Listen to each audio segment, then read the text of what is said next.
Hello, saver. Whether you're saving for that trip to the tropics or saving for an emergency, now is the time to take advantage of Wells Fargo's savings options. Wells Fargo offers savings accounts that can help you save towards your goals. So, what are you saving for? Visit a Wells Fargo branch or wellsfargo.com/save to open a savings account today.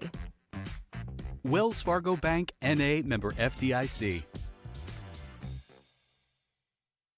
The French Revolution set Europe ablaze. It was an age of enlightenment and progress, but also of tyranny and oppression.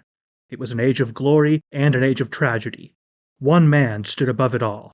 This was the Age of Napoleon. I'm Everett Rummage, host of the Age of Napoleon podcast. Join me as I examine the life and times of one of the most fascinating and enigmatic characters in modern history. Look for the Age of Napoleon wherever you find your podcasts.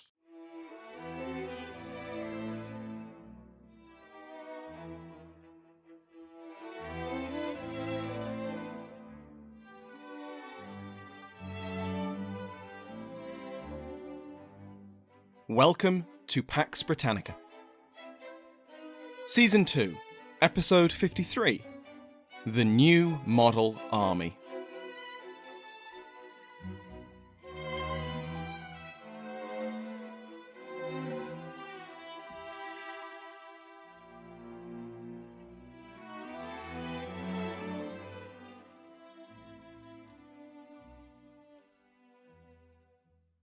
Welcome back to Pax Britannica. I'm your host, Samuel Hume.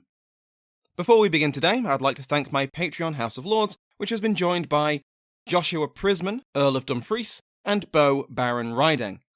Like all of the patrons, they can now listen to this and every other episode ad-free. Go to patreon.com/PaxBritannica to find out more. Last week, we saw how the Earl of Essex, through overconfidence, faulty intelligence, got the main parliamentary field army trapped at the Cornish town of Loswithiel. Essex then won his place among the great military leaders of history, Caesar, Belisarius, Mehmed the Conqueror, by bravely sailing away from the debacle and leaving a subordinate to take the fall and come to terms with Charles I. The disaster of Loswithiel was soon followed by the missed opportunity of the Second Battle of Newbury.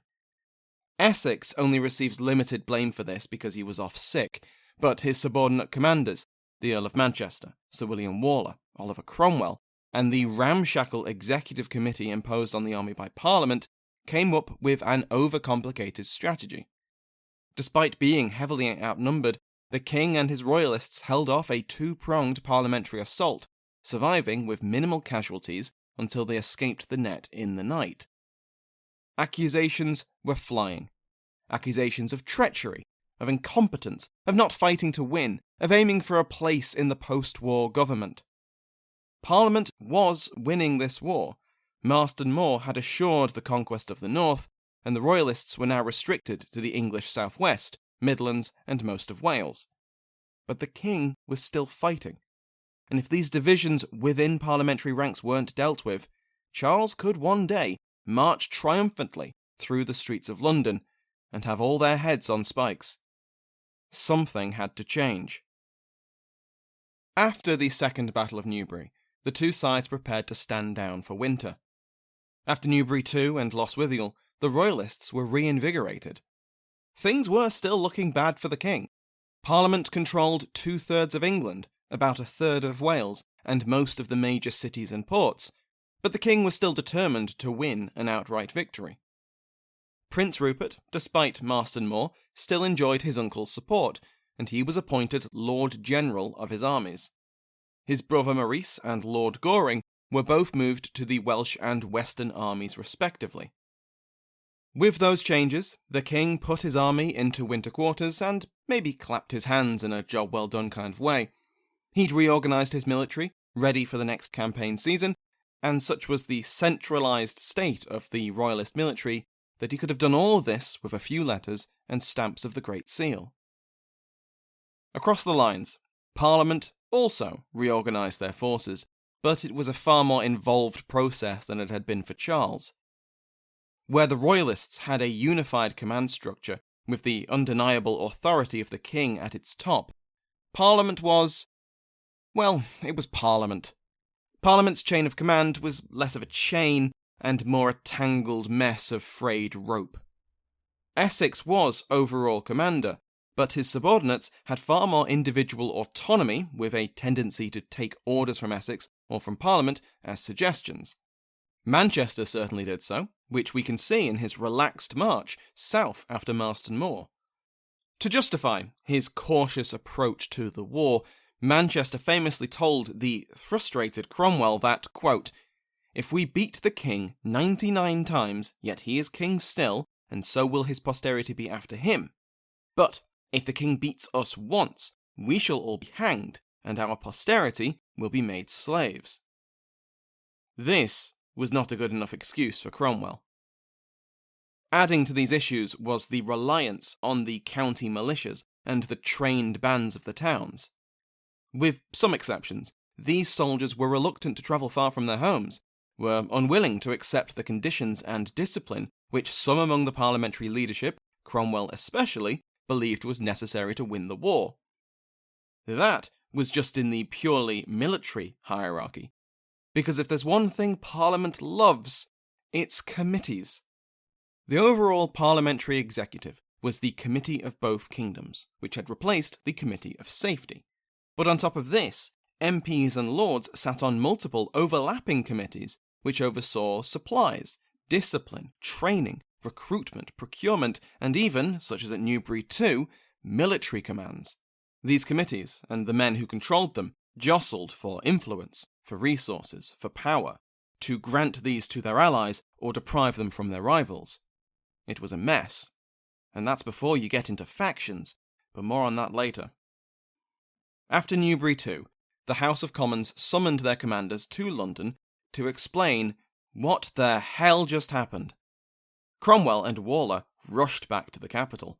They'd previously complained to Parliament about the conduct of Essex and Manchester. Waller had been doing just that, as Essex obliviously ran headfirst into the Cornish trap, and now their failures had become too much to bear. Waller and Essex had serious personal differences, and their rivalry had only grown as the war had gone on, with Waller's successes and Essex's failures. And we've seen how their dispute had repeatedly hurt Parliament's war effort. For Cromwell and Manchester, their relationship had similarly crashed on the rocks of war, and Cromwell openly disagreed with his superior's cautious approach to the conflict.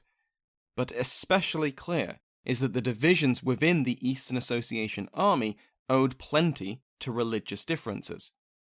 Manchester was a full-throated supporter of the Scottish alliance, and the Eastern Association army was joined by Major General Crawford, a Covenanter general with very clear opinions of independency.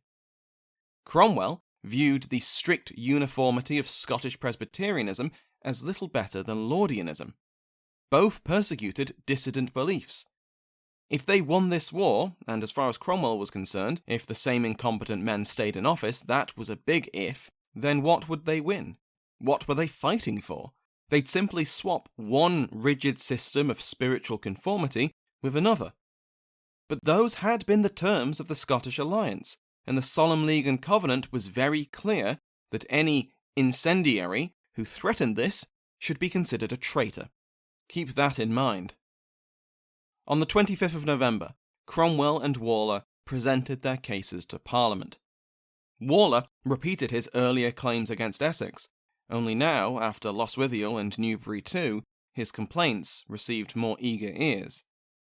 Cromwell's issue was with Manchester, and he laid out clearly how his incompetence at Marston Moor had nearly lost Parliament the battle, and how his incompetence at Newbury too had lost them the battle.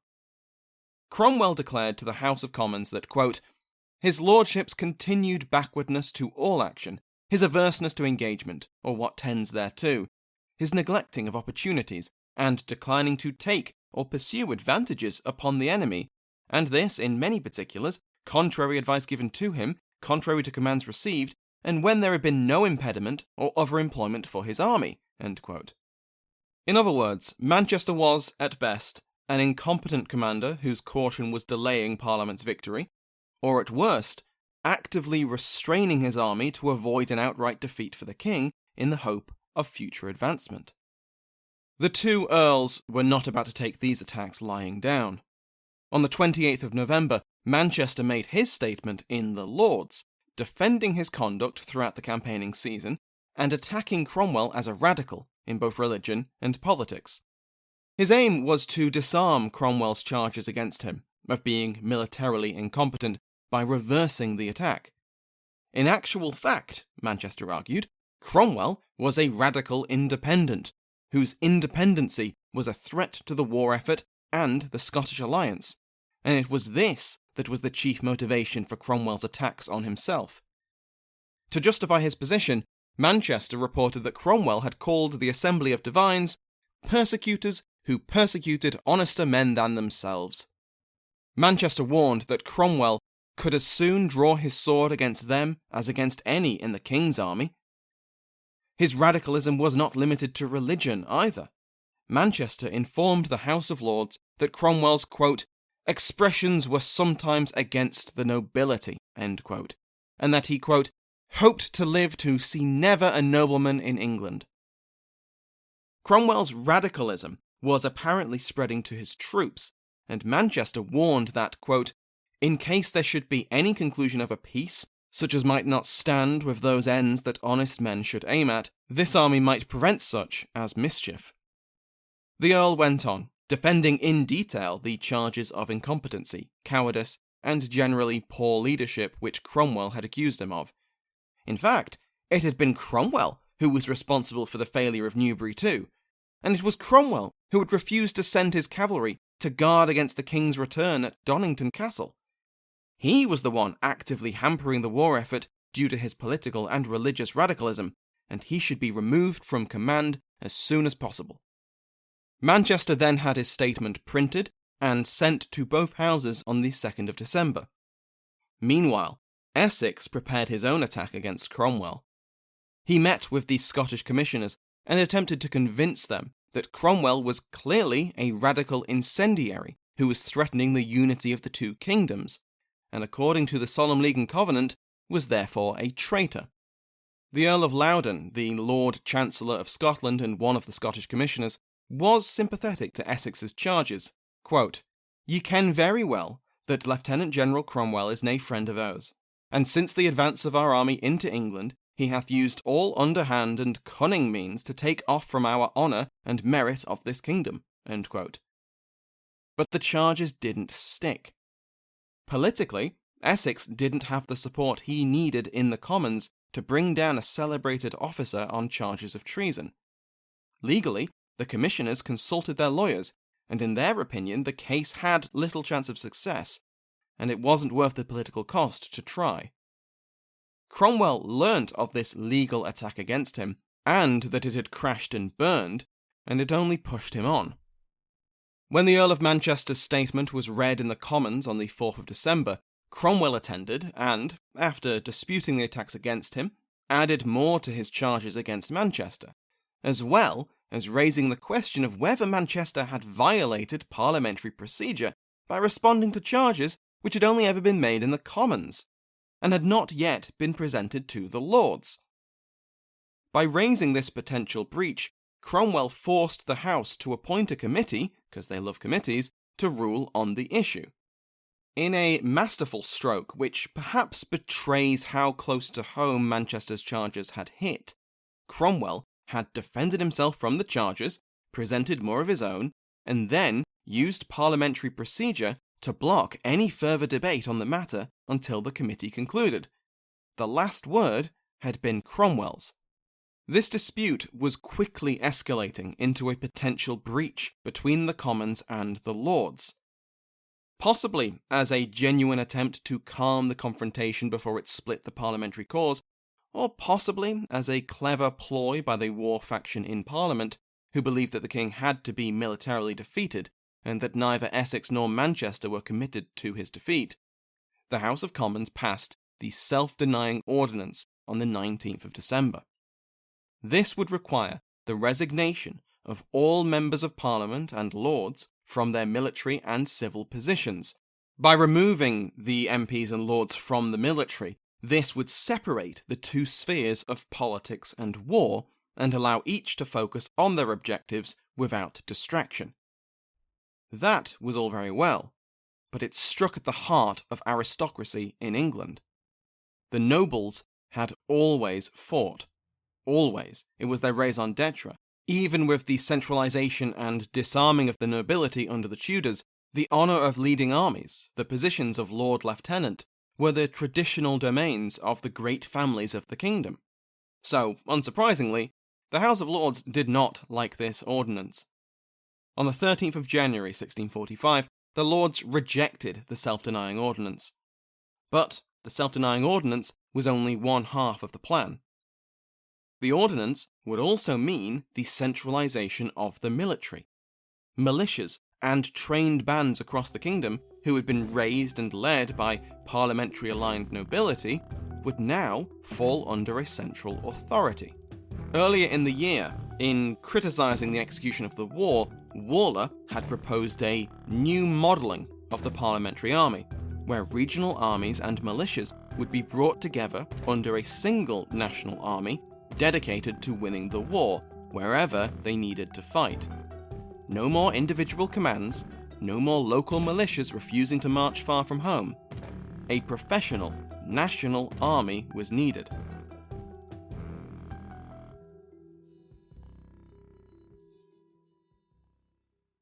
Game of Thrones and A Song of Ice and Fire author George R. Martin has been inspired by a variety of writers, from Shakespeare to Tolkien to Lovecraft, but an influence on him that's arguably even greater is real-world history. The conflict between the Starks and Lannisters has a lot in common with the Wars of the Roses that began with the Yorks and Lancasters, for example. HBO is premiering House of the Dragon Season 1. Set 200 years before Game of Thrones, it features a civil war reminiscent of the anarchy, which came to the UK when King Henry I died without a living son. History of Westeros podcast has been obsessively putting out episodes on this and all sorts of related topics for 10 years now. Books and shows. All of it. Sometimes with prepared discussions, sometimes with a script, sometimes with both.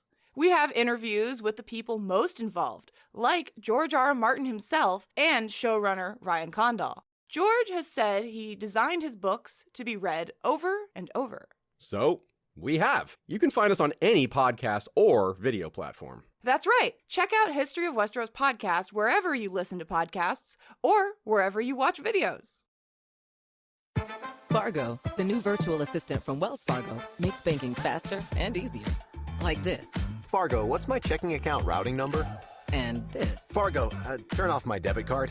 And this. Fargo, what did I spend on groceries last month? And that's just the beginning. Do you, Fargo? You can. In the Wells Fargo mobile app. Learn more at wellsfargo.com/getfargo. Terms and conditions apply. Your mobile carrier's availability and message and data rates may apply. Wells Fargo Bank, N.A., member FDIC. Madame Tussaud. We all know the name, and many of us have visited one of the wax museums which bear that name. But you may not realise the historical significance of the woman behind the name, or how she and her waxworks defined the genre of true crime. If that has piqued your interest, then give The Art of Crime a listen. The Art of Crime is a history podcast by Gavin Whitehead, a historian of Victorian theatre, all about the unlikely collisions between true crime and the arts. If you enjoy the detail of Pax Britannica, then you'll love The Art of Crime. The latest season of The Art of Crime tells two stories. First, it chronicles Tussaud's career, starting in pre-revolutionary France and ending in Victorian London. Second, it tracks the evolution of the Chamber of Horrors, a showroom in her wax museum that exhibited macabre curiosities, including effigies of notorious criminals. You'll hear how Tussaud won patronage from the French royal family, narrowly escaped the guillotine during the Reign of Terror, and became one of the most celebrated showwomen in Paris and London. This season also covers the most divisive assassin of the French Revolution, the last man to be hung, drawn and quartered for high treason in England, and the glamorous murderer who attained notoriety as a modern Lady Macbeth. Subscribe to The Art of Crime wherever you get your podcasts. On New Year's Eve 1644, Parliament voted to form a new army of 16,000 infantry, with 2/3 musketeers and a last third pikemen, 8,000 cavalry, and 1,500 dragoons. Though after the stern realities of men and money took their toll, it was 14,000 infantry and 6,000 cavalry instead. Still a significant force. It would be made up by merging the armies of Essex, Manchester and Waller into a single army. At this point, there were several other parliamentarian armies totaling around 60 to 70,000 men, who would gradually, over the years, merge with this new force. The question was, who would lead this army? This new model of army? Whether or not the Lords approved the Self-Denying Ordinance, Essex was out of the running. He was too controversial, too tepid, and he'd already been given command of multiple armies already. Even as the Lords disputed the new Model Ordinance, the Commons appointed the young, experienced, and successful Sir Thomas Fairfax. He was, unlike essentially every other notable officer in the parliamentary armies, neither a peer in the House of Lords or an elected member of Parliament in the Commons. He came from a respectable family, he was a political and religious moderate, but his wife was a Presbyterian, and he had worked happily with the Covenanter Scots under Leven. His men loved him. He was a proactive and energetic commander. But he was also able to take orders, and appeared to have little political ambition of his own. To put it simply, he was the perfect choice to lead this new model army, to ignore the factions and egos, and to win this war. His infantry commander was another officer we've met before, Sir Philip Skippon, the lucky guy left holding the bag at Lostwithiel while Essex rode away to safety. He was, like Fairfax, a moderate, with military skill and experience. He would command the infantry. Now, you might be wondering, if Fairfax is in overall command and Skippon commanded the infantry, who was going to lead the cavalry? If only there was an accomplished cavalry officer who was just as determined to win the war as Fairfax and Skippon. If only. Oh well.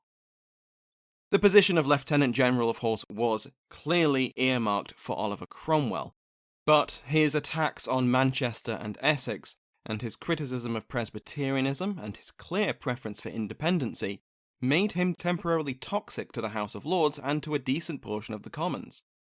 Plus, he was an MP, and the Self-Denying Ordinance would require his own self-denial. All of this, the Self-Denying Ordinance, the establishment of the new model army, the appointment of Fairfax and Skippon to its command, had been rejected by the Lords. They wanted Manchester to be the overall commander. Again, Essex had burnt his bridges, and they were holding out for this. The Commons committees which were investigating Manchester laid out their case on the 15th of January, and the Lords Committee to investigate Cromwell had violated parliamentary privilege. Not only had Manchester's published statement in December covered claims made in the privacy of Parliament, a violation of privilege, but by investigating a member of the Commons without the permission of the Commons, they had crossed the boundaries of the ancient constitution of England, and also violated parliamentary privilege. How very dare they? On the 15th of February, the Lords backed down over the new Model Ordinance, and the army was officially created, though Fairfax had already started mustering the army by this point. But the Self-Denying Ordinance was still blocked by the upper house, until the king intervened. Back in November 1644, a new set of peace proposals were drafted and sent to Oxford. This latest attempt at a compromise peace came about by pressure from the Peace Party, with support from the Scottish Commissioners. A negotiated peace was looking like their best chance to enforce the terms of the Solemn League and Covenant. If the war continued, and the king won, they'd be lucky to keep their heads, never mind complete the reformation of the English Church. If the war continued, and Parliament decisively won, the growing influence of the independents might mean a peace contrary to the Solemn League and Covenant. But if the king could be brought to the table, and a favourable compromise achieved, it would sway the moderates who were neither party of Presbyterian or independent, or peace or war. Peace was a convincing reason to overlook any elements the middle group disliked. The negotiations opened at Uxbridge on the 29th of January 1645, so during the parliamentary crisis over the new model army, the Self-Denying Ordinance, and the Cromwell Manchester controversy. The Duke of Richmond led the Royalists at this conference, the Earl of Northumberland the parliamentarians, and the Earl of Loudoun the Scottish Covenanters. For a faction that truly desired peace, they clearly hadn't learnt anything from their previous attempts at negotiation. The opening demands were completely unacceptable to Charles, and surely they must have known that. The Solemn League and Covenant would be sworn by everyone in the kingdom, from the king down. Episcopacy in all three kingdoms would be abolished. The parliaments of England and Scotland would command the English and Scottish military, and they would take the lead in the continuing war in Ireland. And another royal prerogative would be stripped away. The monarch's foreign policy would require the consent and supervision of both parliaments. Charles would have been, let's say, resistant to these proposals in the best of circumstances, and neither the English Parliament nor the Covenanters were in the best of circumstances. We've just seen the disaster at Lostwithiel and the king's success at Newbury too. At this time, Montrose was in the middle of his year of victories. The Battle of Inverlochy, the great humbling of the Marquess of Argyll, the effective leader of Covenanted Scotland, took place just days after the conference met, and news of the Royalist victory stiffened the king's resolve. He was confident that he could still win this war, or at least force a compromise that was not a complete surrender. Plus, Charles was well aware that his enemies were divided. Why abandon the cause now, when things seemed to be going his way? The talks stalled out, and on the 22nd of February, they were abandoned. This finally broke the deadlock in Parliament. The failure of the Uxbridge Treaty was a failure for the Presbyterian peace faction, and continuing the war, winning the war, seemed the only way forward. It took another month of negotiation, and a redrafting of the ordinance to allow officers to be reappointed after they resigned. But on the 3rd of April, the Self-Denying Ordinance was formally passed by both Houses of Parliament. The ordinance allowed a 40-day grace period, but once that passed, the roster of parliamentary officers dramatically changed. Manchester and Essex were gone, of course, but so was the Earl of Warwick, the Lord High Admiral, as well as Sir William the Conqueror Waller, and Oliver Cromwell. Now secure in his position, Lord General Sir Thomas Fairfax continued his preparations to actually win this war. To Parliament, he sent a list of the officers he intended to appoint to his new model army, and the House of Commons debated but ultimately approved the vast majority.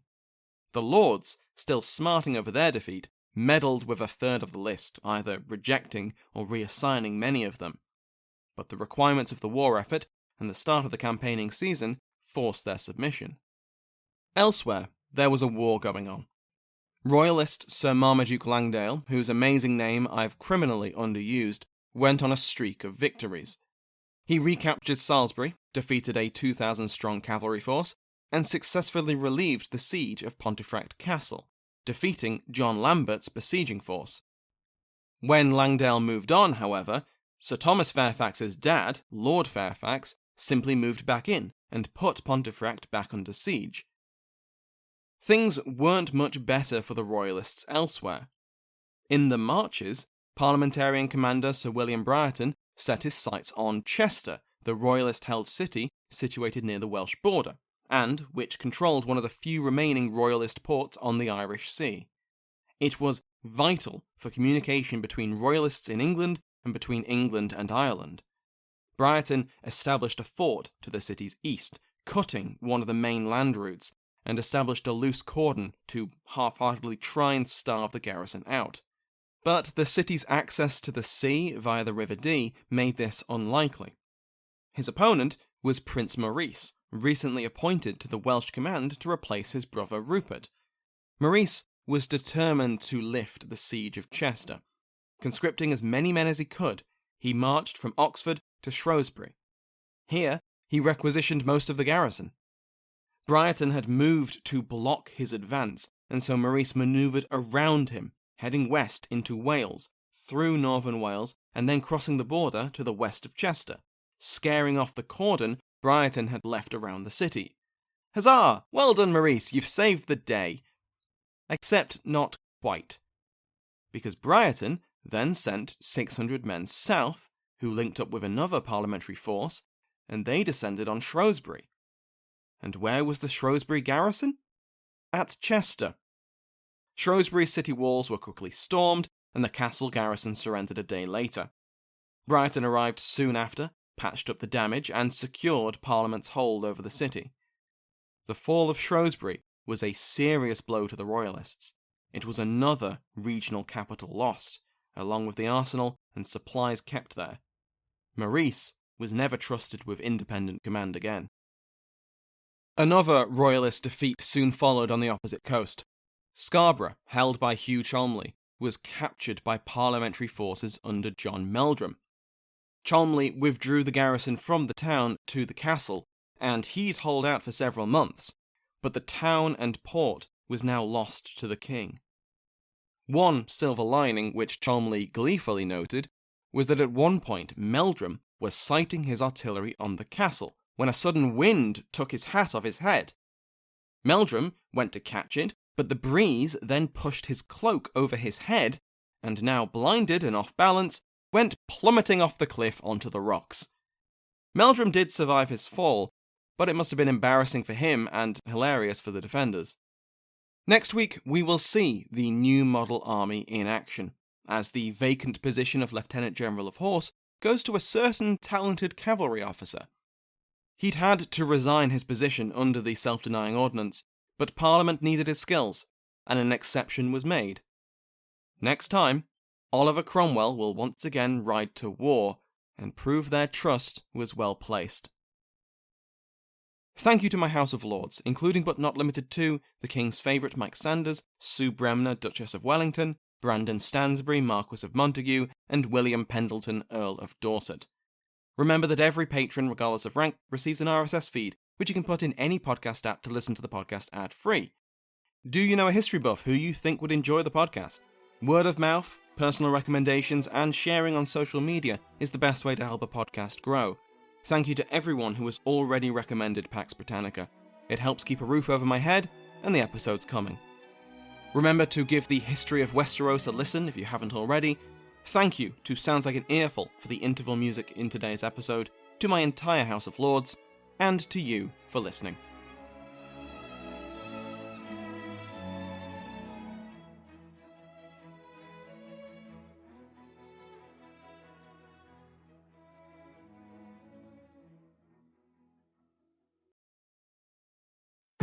Fargo, the new virtual assistant from Wells Fargo, makes banking faster and easier. Like this. Fargo, what's my checking account routing number? And this. Fargo, turn off my debit card. And this. Fargo, what did I spend on groceries last month? And that's just the beginning. Do you, Fargo? You can in the Wells Fargo mobile app. Learn more at wellsfargo.com/getfargo. Terms and conditions apply. Your mobile carrier's availability and message and data rates may apply. Wells Fargo Bank, N.A., member FDIC.